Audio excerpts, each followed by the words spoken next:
So, where do I get an interest-free loan? Yeah, you want to run that by me again? Yes, I asked where Yeah, I heard you the first time, funny guy. Where do you get an interest-free loan? Like in the Bible, you know. Absolutely, Leviticus 25. Thou shalt not give him thy money upon usury. I get it. But listen, buddy, you're in the wrong hood. Maybe you gotta go ask this question in a more biblical neighborhood or something. You know what I mean? I think I know what you mean. I mean, I can get my boss Charlie to give you a very reasonable rate on a loan. Very, very reasonable.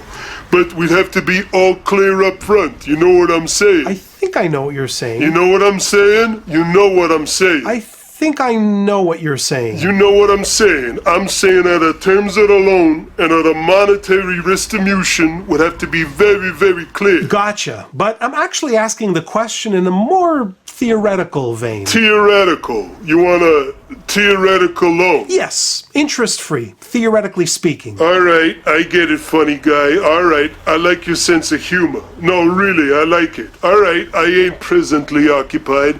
Let's shoot the breeze about theoretical interest-free loans. Thanks, Chad. You'll owe me an interest-free beer afterwards. So Leviticus 25:36 specifies that when a Jewish brother lends money to another brother from another mother and father, he can't... Which is a very serious mitzvah. Exactly, which is a heavyweight mitzvah, that he may not charge his brother interest, meaning that he may not treat a loan as if it were a type of investment. Not an investment, huh? I'd love to see you explain this one to Charlie.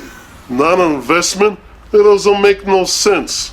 A guy's got a stash of cash. Let's call him Charlie.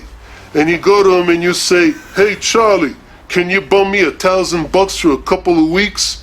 And he says, you know what he says? "All right, Rabbi, what's in it for me?" Because Charlie is an investor. That's right, Charlie's an investor, all right. It's his money.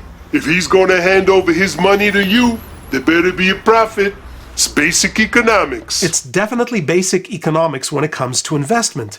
Whenever you invest in a business venture, the money, strictly speaking, still belongs to you. It's your money that's working for you, as it were, so you have a certain right to the profits. Which is exactly what a loan is. No, not exactly. Not at all, actually, no. In a loan, the lender, Charlie, transfers ownership of the principal to me, the borrower, so that the money belongs to me, even though I am obliged to repay it at a later date. Obliged, yeah. I think Charlie might have another word for that. Taking interest on a loan means profiting from somebody else's effort without personally actively participating in that effort. So it's not an investment. Investment means self-investment.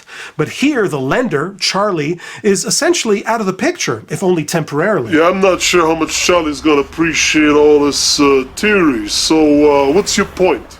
Because Charlie, interest-free loans, forget about it. I assumed as much. The point of this theoretical question, at least for now, is to understand how this economic situation is reflected in our relationship with God. You mean, because the big boss up there, he gives us life and all the good things like an interest-free loan? Sort of, but more cause and effect. The human relationship is mirrored, in a sense, in the human-divine relationship. When a Jew exacts interest on a loan to another Jew, when he makes a profit simply because the money lent was originally his, then God follows suit. God certainly provides the sinful, profiteering moneylender with the resources to keep the holy commandments, the mitzvot, but there's no real investment from above.